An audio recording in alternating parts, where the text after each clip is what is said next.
En este video vas a aprender sobre las funciones sintácticas.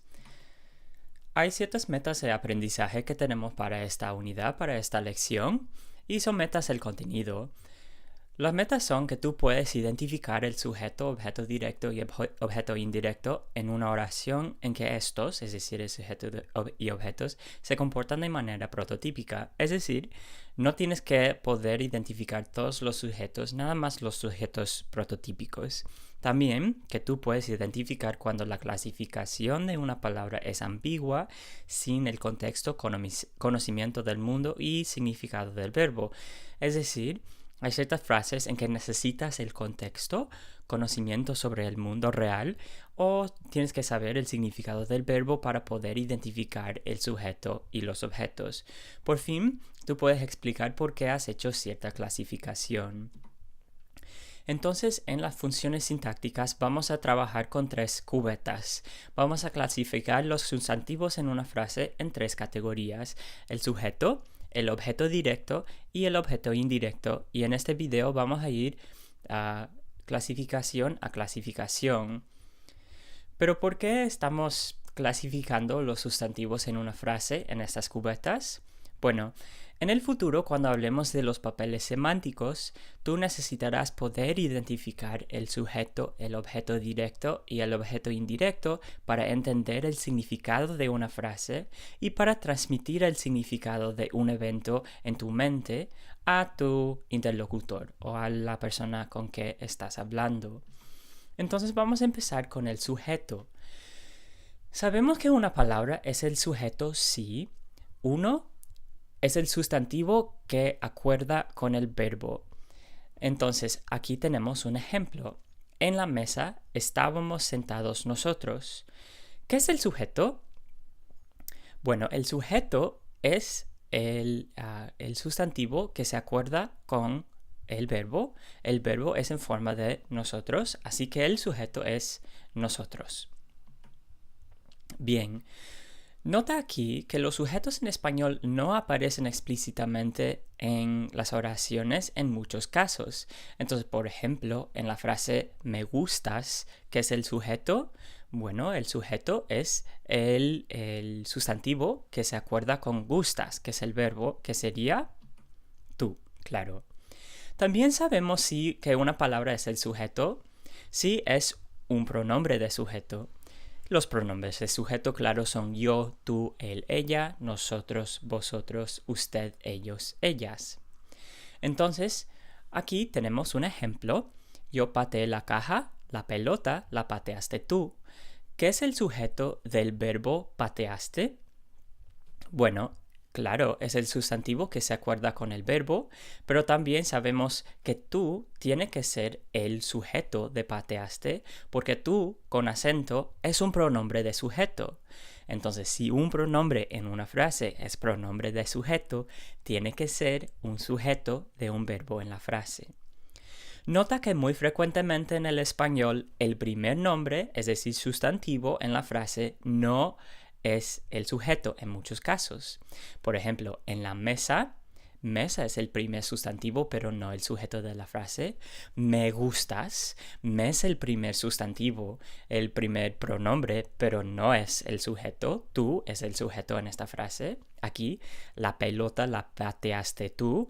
Tú, el sujeto está hasta el final de la frase. No es así en inglés, en que casi siempre el primer nombre es el sujeto. Entonces, eso sería you are very pleasing to me. Aquí diríamos you kicked the ball. Entonces, en vez de la pateaste tú. Bien. Nota sobre el sujeto. Cuando un infinitivo es el sujeto, es singular tercera persona. Entonces, en este caso, me gusta nadar. Nadar es el sujeto. Gusta se conjuga en singular tercera persona. Estudiar, un infinitivo, es el sujeto. Estudiar es difícil. Conjugamos el verbo en tercera persona singular. Otra nota, hay ciertos casos que complican nuestra cubeta de sujeto. Como en las clases de palabras, no todo ejemplo cabe perfectamente dentro de nuestras cubetas. Aquí dos ejemplos. Uno, hay frases donde el verbo no tiene sujeto. Por ejemplo, hace calor.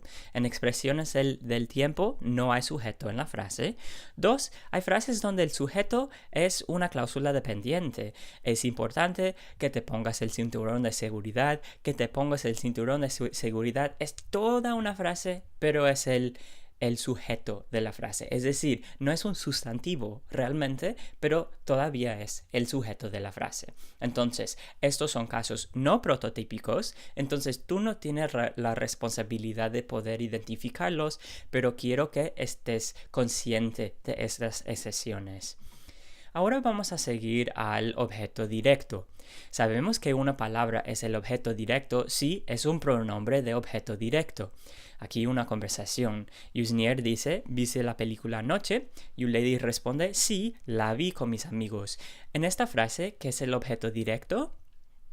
El objeto directo es el pronombre de objeto directo que se refiere, claro, a la película. Entonces, acordemos, los pronombres de objeto directo son me, te, lo, la, nos, os, los, las. La es un pronombre de objeto directo, por eso sabemos que es un objeto directo y se refiere a la película. Bien, una nota aquí. Sabemos que un nombre animado, es decir, animate, ¿verdad? Un nombre, esto debería decir con un alma. Un nombre, un sustantivo con un alma. Entonces, mi definición de nombre animado es algo que podríamos decir tiene un alma, ¿verdad? Una persona y a veces un animal. A veces queremos creer que nuestros perritos tengan alma, ¿verdad? Pero sabemos que un nombre animado no puede ser un objeto directo sin una A delante. Es decir, si tenemos un nombre animado en una frase y no tiene A delante, no es objeto directo. En este caso, tiene que ser el sujeto. Vamos a ver un ejemplo aquí. Busco al abogado que contrató mi mamá.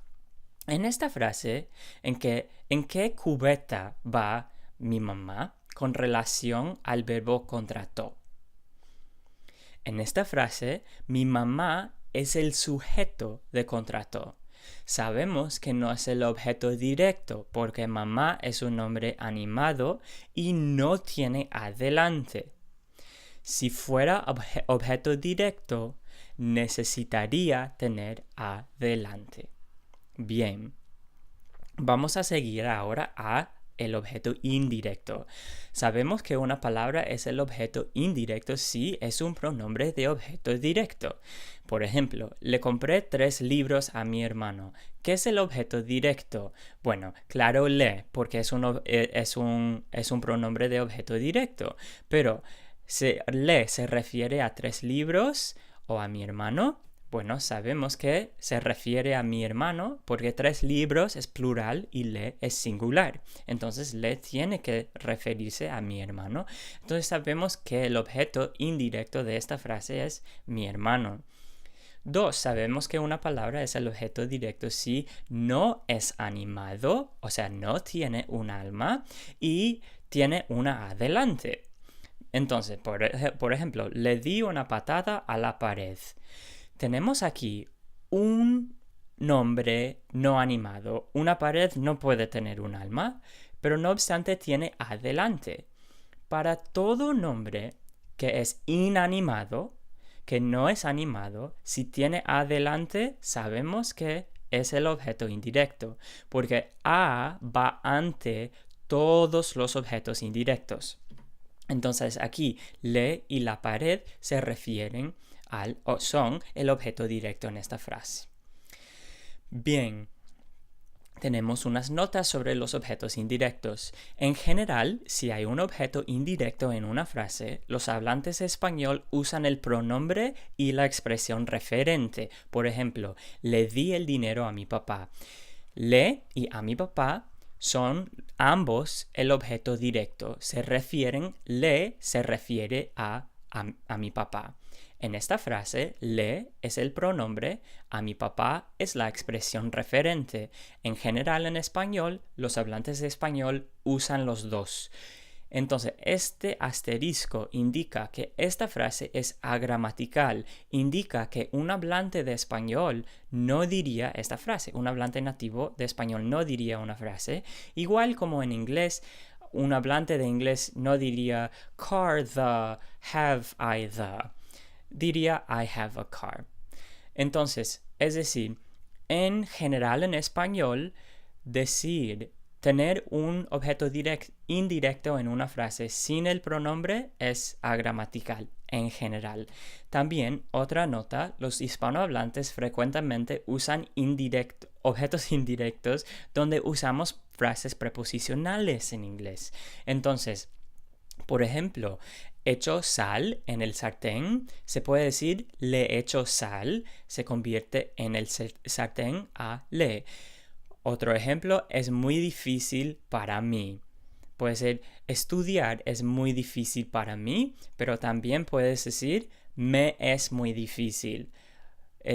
Estudiar me es muy difícil. Entonces, los hispanohablantes frecuentemente usan objetos directos donde usamos frases preposicionales en inglés y vamos a hablar más de eso en la unidad de papeles semánticos. Ahora vamos a hablar de las ambigüedades. Hay muchos casos en que necesitamos el contexto, conocimiento del mundo real y el significado del verbo para descifrar la función sintáctica de una palabra. Hay unos typos aquí, perdón. A lo mejor cuando yo estaba revisando, sabemos que una palabra es un sujeto sí, sabemos que una palabra es objeto directo sí, etcétera, etcétera.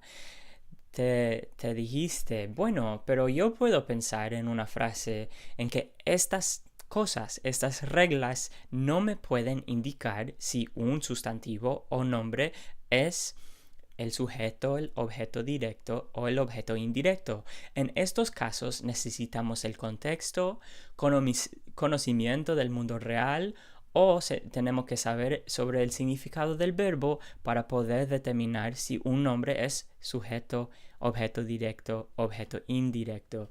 Vamos a considerar las siguientes frases de palabras inventadas para entender esta ambigüedad un poco más.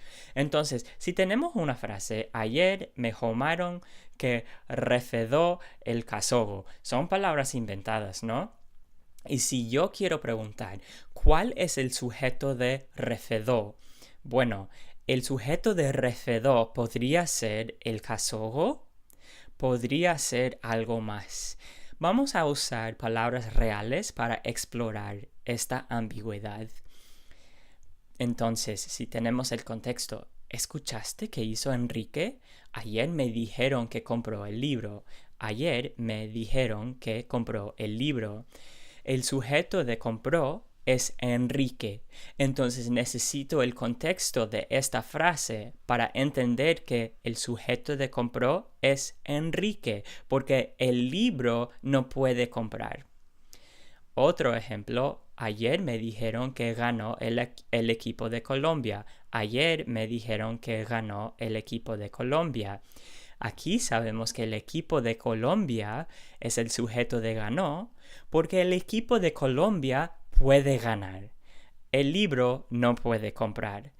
Eso es conocimiento del mundo real y sabemos el significado del verbo y sabemos el contexto para identificar el sujeto de compró y ganó. Si tenemos nada más, ayer me llamaron que refedó el casogo, no sabemos cuál es el sujeto de refedó. Vamos a ver otro ejemplo. Se feritó el borazo. ¿Cuál es el sujeto de feritó?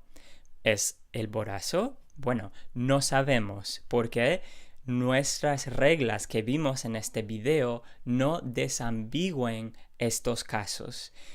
Así que necesitamos el contexto, conocimiento del mundo real y el significado del verbo.